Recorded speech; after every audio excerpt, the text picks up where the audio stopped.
People need to stop disrespecting the Kentucky basketball brand. That is going to be the conversation on today's episode of the Wildcats Today Podcast. I'm your host, Andrew Stefaniak, writer and editor over at Kentucky Wildcats on SI, joined as always by my co-host, Carson Nash, who gets really fired up when people disrespect the Kentucky basketball brand. Carson, it's pouring rain where you are, but good day. So I'm a big rain guy. I'm a rain guy. I like the rain. The rain makes me feel a little more relaxed. I don't know. Some people don't like the rain. I like the rain. I feel like it's an excuse to be lazy. And like, you know, like once a month, I'll take that. You know what I mean? Like it's an excuse, I'll take that. Like I'll take it once a month. Not all the time, just once a month. Maybe we know you're a big movie guy. We know you're gonna be watching those movies on the rainy days. Big movie guy, massive movie guy. But Carson, we got to get in. So this frustrates me, and I want to perfectly explain what we're getting at here, so we're not tossing strays at anybody that does not deserve strays. So I saw some articles come out and tweets come out after Acuff, the 5-star guard, committed to Coach Cal at Arkansas. And people were saying, oh, it was always Coach Cal, never the Kentucky basketball brand. So we're going to talk about why that is an asinine take today, basically. Now, what we want to reiterate is we are not throwing any shade, any strays at Coach Calipari. All the man did was his job and continued to do what he does, which is recruit players. No disrespect to Coach Calipari. He's not a part of this conversation. And Coach Calipari is the best recruiter in college basketball, probably college basketball history. There's no debate there. But the point that we're trying to make is Kentucky was an elite program before John Calipari. It was an elite program with John Calipari there, and it will be an elite program with John Calipari moved on. That is what we want to reiterate when we break this discussion down today. So, Carson, what say you about this? Yeah, I mean, and it's honestly, it's kind of the talking heads were more talkative during the process of hiring Coach Pope. Now it's kind of settled down a little bit, but then when Darius committed to Arkansas this past week, everything kind of flared back up just because that was Cal's first big real commitment for the Razorbacks. And number one point guard, fantastic player, would have been a Kentucky Wildcat had Cal still been here. But as you said, Andrew, like it's not because of Arkansas. Let's get that straight. It's because of John Calipari. And Coach Cal, he is definitely, in my opinion, I if someone can find a better coach a better recruiter, comment it. But I can't think of one. And the people that are mostly bashing Kentucky's brand, I think most of them are kind of doing it just to get a response out of Kentucky fans, really. That's where my feelings lie, because if either that or they're crazy, because you have to be out of your mind to not realize the impact of the Kentucky brand. And it is the most national college basketball brand there is by miles. Most Twitter impressions by miles. Highest NBA salaries by miles.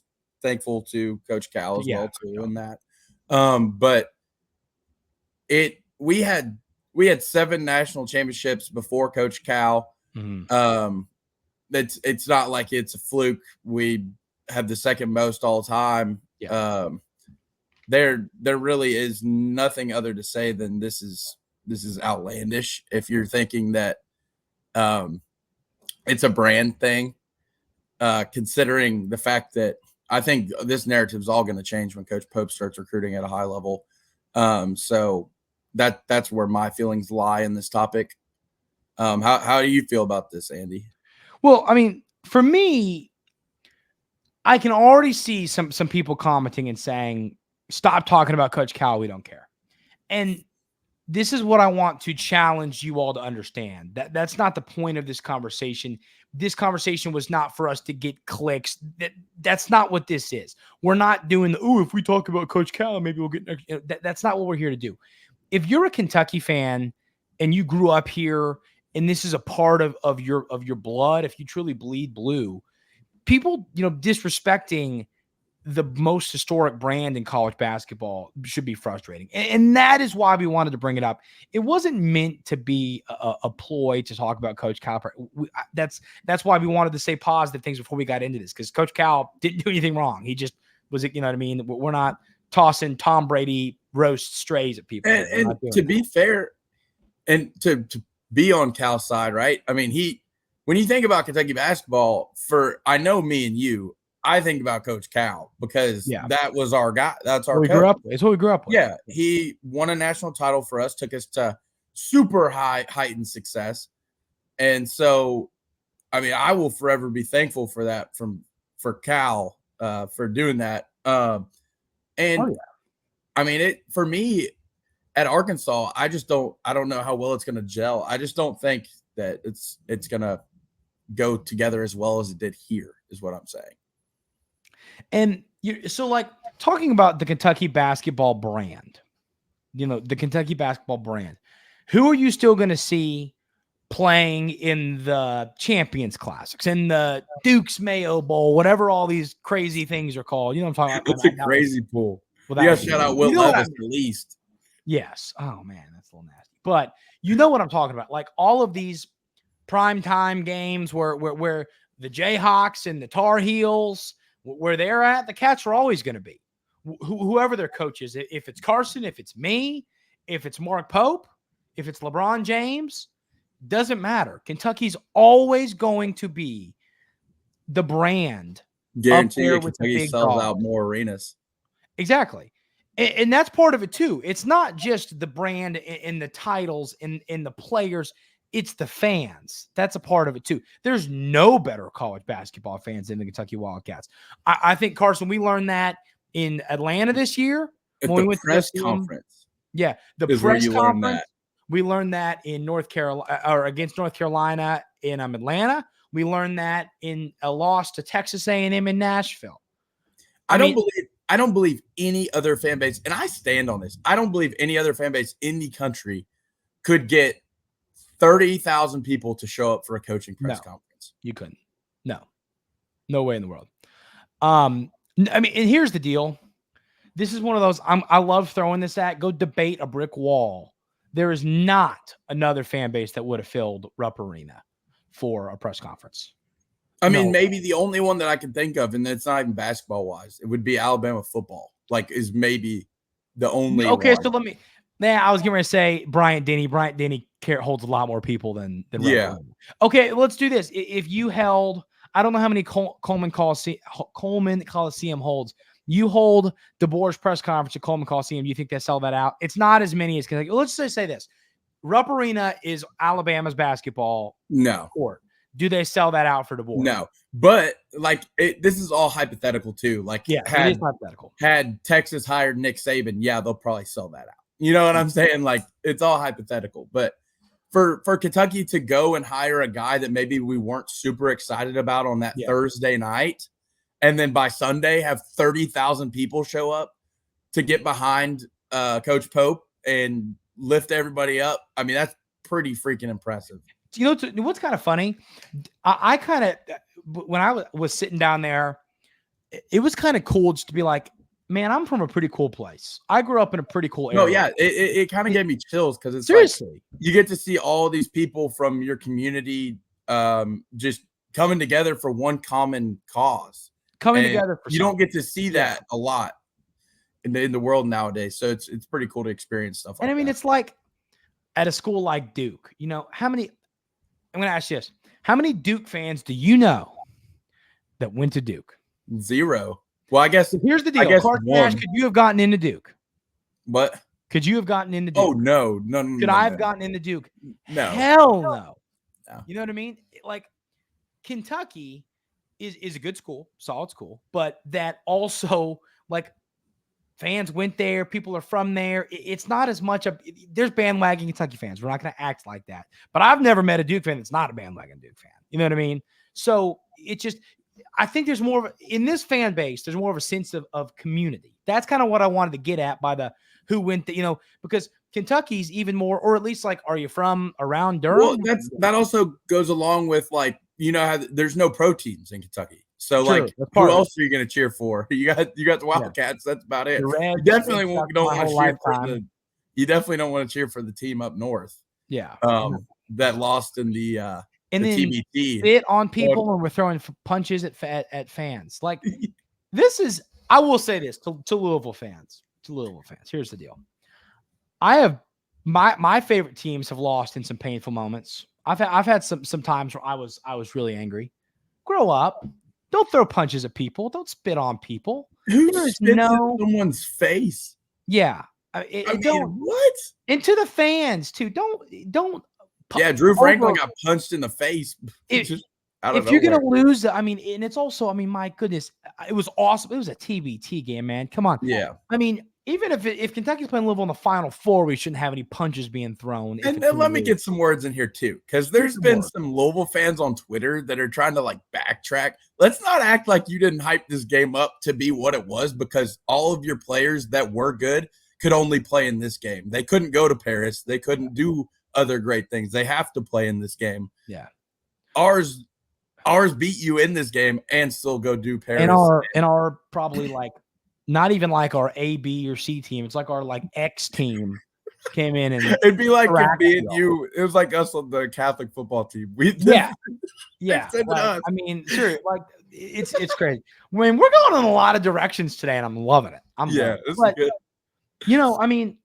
I don't know. I just think the point of this, I almost kind of wanted this to be like get in a circle and sing Kumbaya for Kentucky fans. Is like we're all part of something special here.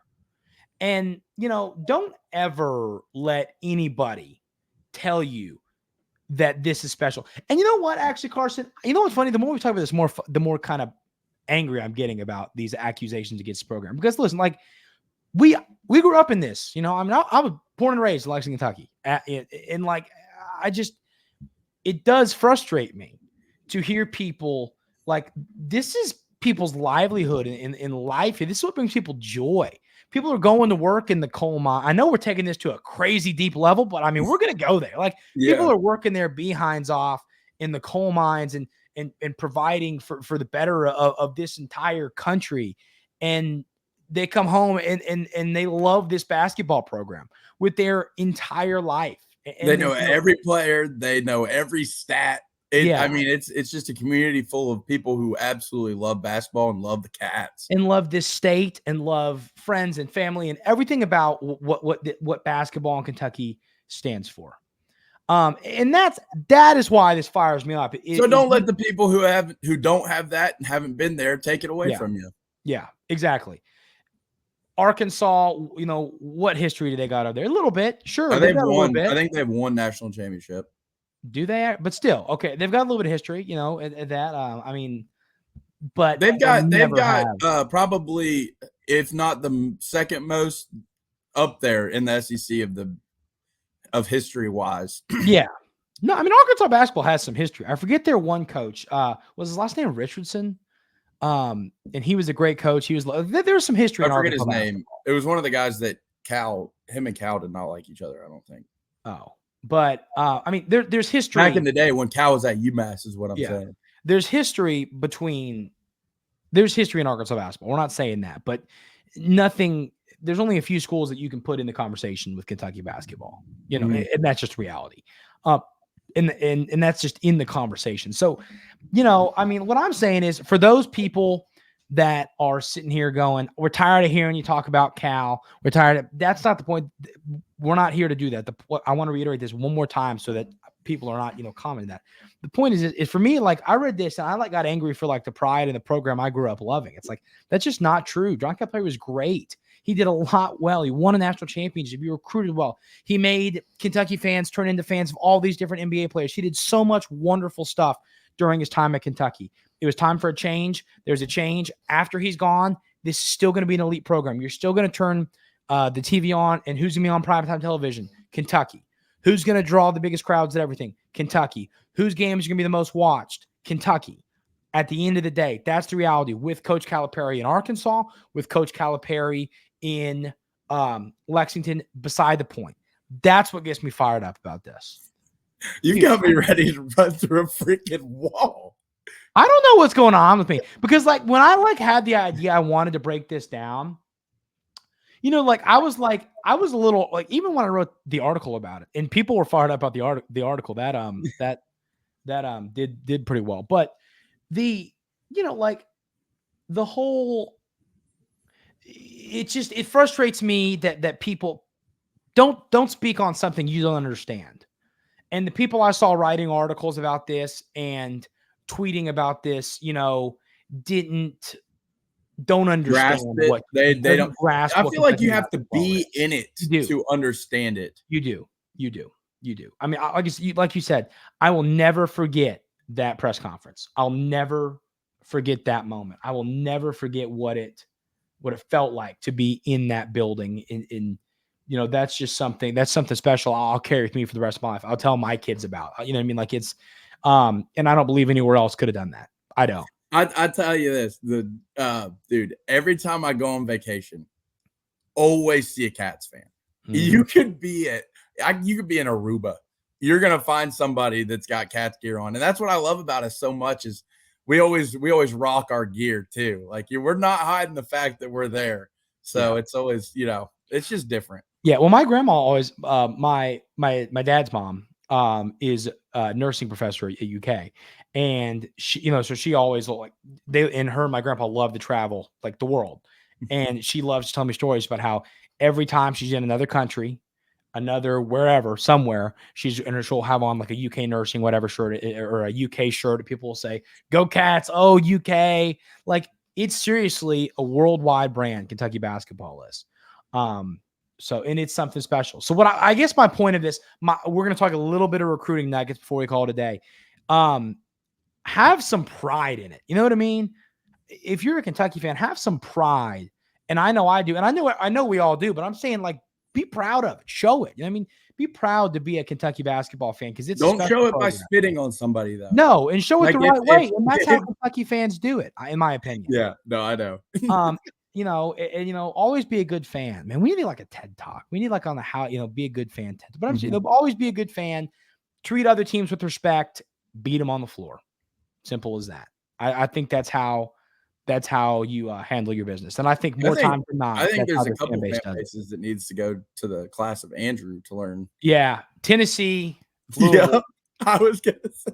Yep. Arkansas is getting there. I never had any issues with Arkansas fans. And now the thing about Arkansas is they got chippy there for a little bit whenever they were good when we had Monk and we took them from them.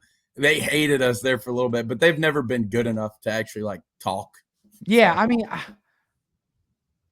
I just feel like, yeah, you're right about that. And so Tennessee, you got any others? Tennessee, Louisville, kind of Arkansas. You got any others? Ohio State. Well, that's football. I know, but I thought we were just naming them to name them. That's football. I mean, we'll never really have much. No, see, we don't have issues with them, but I just have heard. I can just hear Cade yapping. Just yapping about Ohio State football. Oh, man. Yeah. That's a negative shout out to Cade right there. It's a negative. I don't know. I'd say Florida when they're good. Yeah, that's fair. Their fans can be a little bit annoying, but they've just been so bad. Well, I mean, they're so mediocre for so long. Mediocre. In both sports. Texas. We'll find out more about that. We're going down there. We'll find out if we get Yeah, that's true. We'll have firsthand impressions. So we'll get because win or lose, what are we doing? Yeah, we're getting wild. Well, yeah. But there you go. Okay, couple recruiting nuggets. I want to get your thoughts on these, Carson. Then we'll call it a day. 5-star power forward Caleb Wilson just cut his list of schools down, including Kentucky, and he has a visit planned. And it's one of 2 visits he has planned. I forget the other school. It's Alabama. So he has a visit planned to Alabama and a visit planned to Kentucky. I think the one Alabama is on September 6th and ours is on the 13th. And then the other is Carson Nash's, my guy, Mr. Darren Peterson, cut his list of schools down to 8, including Kentucky. And he's also looking to plan a visit, it sounds like, in October. Any thoughts on those little nugs? Yeah, no, I like both of those things. And I mean, we're still kind of early. I mean, they still have Caleb with 12 and Darren with 8 schools left. So there's still time. If we are behind in the race, I'm honestly unsure with these guys right now. It's a weird Yeah. cycle for me. It's been a weird it's like it is a weird people are talking cycle a lot. because most cycles you got the people that are like, oh, that's a lock. Like, Yeah. I've seen people with AJ DeBansta.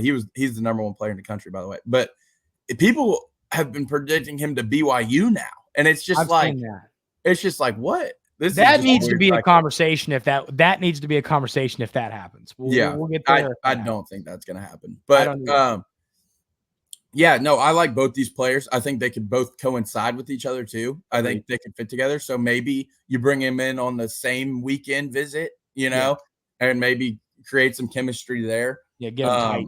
But it's exciting to know that they've already scheduled these visits because they are taking us seriously. What is it? 5? You get 5 visits? I don't. Or did they take that away? I thought that was a football thing.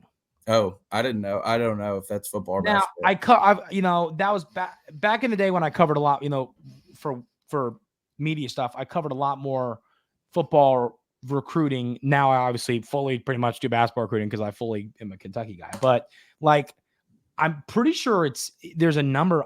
We need to look that up. We'll get to the bottom of that. If you know that, let us know in the comments what the restrictions are on that. We'll look it up too. Yeah, but my point was going to be if they're scheduling our visit this early, that means they're definitely very interested. We're probably within the top 5 of both of these kids. So it's something to look at as a positive. Yes. And I know you're allowed to take unlimited unofficial visits. It's the official visits that are there's limitations there. We'll have to look that up. That's a good question. That's a good point. Okay, I got one more question for you, and then we're going to call it a day. How many? I would say we're gonna make the cutoff at where Malachi Moreno is ranked. Okay, which he's 31, I think, in 24/7. Okay. Of Malachi Moreno all the way down to the number 1 player in that mix, you've got Wilson. We just talked about Peterson. You got Jasper Johnson. There's another kid thereafter. There's 6 or 7 kids in that group that Coach Pope and the staff are after. How many of those top, Moreno and under guys do you believe Kentucky lands in this cycle? I would say, I'm gonna go 4. Okay, now that's asinine. Why? That's not. That is. There's no. I bet you. If you're counting Moreno, are you counting Moreno? Yeah. Okay. Yeah. 4. Oh man. I'm trying to think something we could bet on this, but I feel but it'd be unfair because your odds on that are probably plus 500. That's unless you feel that's really going to happen. I think it is going to happen. Here's the deal. It's going to happen. I bet My opinion, I think if you're saying Moreno's in the 30s, I bet you it happens. I think Moreno's a lock. I feel really good about that. I don't want to say that, and then he commits to there's Indiana the tomorrow. one I can't pronounce that kid's name. Yeah, yes. Oh, Tunde. Yeah. Let me. You think you feel good about him? I think that kid's a lock. I think that kid really likes Pope. I mean, Pope. He purposely asked Tunde. His name's Tunde, isn't it? Yes. I'm going to pull up the recruiting class. He purposely asked him to push back his visit to the last one so that we would have the last visit. And I like having the last visit. Yeah. I'm going to go to our 2025. We'll see how many 2025 players we have offered. Okay. And I'm thinking, and I kind of switched. I'm thinking they pull Jasper out of the hat now. So those 3 guys, and I think you get lucky on one. I think one breaks your way. Yeah. So the players that we're listed as warm for on here, you got Tunde Yusufu, who you're talking about. He's ranked 26th, 6'5", 211-pound power forward. So he's in that mix. Moreno's 25th. Moreno's higher than I thought. So we'll count. Let's do this. I'll even give you here the Eric Reeby kid and I'll tell you this. I think he's if we don't get Moreno. Yeah. He's our backup kind of 7-footer, even though he's listed here as a power forward. He's not a power forward. how many of those guys were in it for that? A Saden Lewis kid. So here's the players I'd say that we're right now we're in it for. Well, did you see that update with I think it's Acadian or Saden Lewis. Yeah, Saden Lewis. He his latest update was he feels that Jasper's going to go to UK, so they're thinking he's more leaning towards UConn right now. Darn. I wish I'm kidding. Yeah, that'd be great. But so I'd say we're right now in it for Peterson, Braylon Mullins, Jasper Johnson, Saden Lewis, the Caleb Wilson kid we just got done talking about, the Tonde kid you're talking about, Eric Reeby, and Moreno. Those are the 8 players that fall in that radius I'm talking about. Oh, yeah, we're getting you really believe they get 4 of those? Yeah, we're getting 4 of those. Okay. I mean, here, I would say I would have said 2. I think you get Moreno, and I think you get one of those really good guys. And I just think you have to look at it this way: like you're going to lose a lot of players off of this team. That is a good point. So you're going to have to take some of these guys that you might not want. Like, say you're bullish on Braylon Mullins or whatever. You're bullish on him. You don't know if you want to take him or not. Well, you're losing Kerr and Lamont. So. Yeah. Or go by position. We're losing Jackson Robinson, losing Kobe Brea. Like, you're going to lose a lot of guys. So, yeah, who has eligibility left? Brandon Garrison, Ortega. Yep. Colin Chandler, obviously Perry, Noah Trey. Who else besides those 5 guys have? I think Kerr has an extra year, actually, if he wants to use less than 0. That dude is. I swear I saw something on Twitter about it the other day. They're like, who would want to see Kerr come back? So, okay, Ortega has eligibility. Yeah, Ortega. Lamont's a grad student. He's done. Jackson Robinson, grad student. He's done. Did you know that Jackson Robinson went to A&M in Arkansas? Yeah, I did. I saw that when I was looking at it. I found that out. Yeah. Yeah. Yeah, that was crazy. At the media yesterday. I was because he was like, some said I didn't belong in the SEC, but now I want to prove that I am. Andrew Carr is a grad student, so he's gone, I assume. Perry. What about Ainsley Almanor? He's listed as a senior. Yeah, I have no idea. I wonder if you have another year. College is real weird. Like I mean, who would have thought Edie had like 8 years? Like, yeah. Now this says Kirk Creesa 5th year. So some say grad student, some say this says 5th year. Mario Williams grad student, and then Ainsley Almanor says senior. So it's like I think Kerr may have gotten injured in one of his seasons earlier on. I just wish in there, on these rosters, that they would just say that. They would say 2 eligibility years left, 1 eligibility year left. I mean, like, I've had so many since the transfer portal has been a thing, doing what I do for a living for, these last 2-3 years. It is crazy how hard it is to find players and how much eligibility they have left. It's impossible. Because it doesn't matter how many years they've played in college football. No, it doesn't. You got to look up, did they get hurt? Can they get a waiver? Did they transfer? I mean, it's like you got to look up all these intangibles. It's crazy. It's crazy. Yeah, I mean, we've came to the point where we got kids coming back to high school. Yeah. Nuts. That's what they're doing with you, right? Because you failed that one test. Yeah, I got to go back to middle school actually for reading. Okay. Well, any other thoughts before we call it a week, Seagrizz? No, that's all I got. But yeah, don't ever disrespect the brand of Kentucky basketball. No, we'll find you. We'll yell at you. Yeah. And we'll yell at you. That's what we'll do. No, but seriously, this is the greatest program. It truly, really is. And it's bigger than basketball. It is. It's much bigger than basketball. It's a community. Like Pope says, we own the team. It's like the best example I could shout out Jake Nash. The best example I could give is the Green Bay Packers. I mean, it's like they all own stock in their team. It really is. It's a community. Everyone in that area loves the Packers. Everyone in Kentucky loves Kentucky. It's pretty much the same thing. So I don't let people take that away from you. I'm taking it away from Jake Nash. It's something to be proud of. You can tell him I said that. You hear that, Jake? No. Take it away from you. Go be a Jets fan. Was Jake the guy? Because Mike did the same thing. Did Jake become a fan when Randall Cobb went, or was he an Aaron Rodgers fan? He became it because of Randall, but he became a huge Aaron Rodgers fan, of course.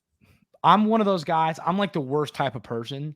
I will like fully come at why you're a fan of the team you're a fan of. I'll come at you about it. I mean, I'm the worst. I accept. Well, yeah, that's how you expose bandwagons. Exactly. Now, I don't know if I mean, it's gotten to the point where that's probably not a bandwagon, but okay, let's say this. Let's say Randall Cobb went to the. Oh, I'm not saying it's a bandwagon to cheer for Cobb, to root for the Packers. No, that's what I'm saying. But what I'm saying is to people like that, look, I'm trying to think of a team. Let's say Randall Cobb started and played his whole career with the Jets. You think Jake Nash would still be a Jets fan? No chance. I don't know. If you know what I'm saying? They were good. They were good. All right. They were good. They were good. And once again, I think they just came off a Super Bowl, if I'm not mistaken. Is that when Rodgers won his? Yeah. Right. Yeah. And how many does he have again? I don't know. I think just one.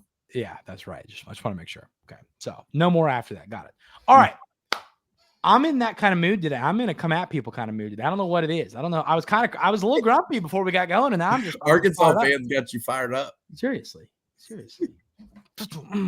All right. Well, really appreciate y'all being here. Back on the basketball grind, basketball conversations. You know, we'll have more football stuff coming up as well. More basketball stuff. 2 in a row, 30+ minute pods coming at you. How about that? Yeah, and this was one of those. I was like, this one we were talking. We thought this was going to be 13 minutes long. This is the most we've kind of just yapped about. Yeah, stuff. This is the most we've just like yapped. That's part of it. That's fine. I don't think it was like bad yap. I think it was acceptable yap, but maybe not. People were like, God, these guys got to shut up. But like I said, if you haven't already, hit that subscribe button. Really appreciate y'all tuning in every day. It means the world to us. Hope everybody has a great rest of their day today. Hope everyone has a great weekend. And we will see y'all on Tuesday right here at the Wildcats Today podcast. Go Cats, baby.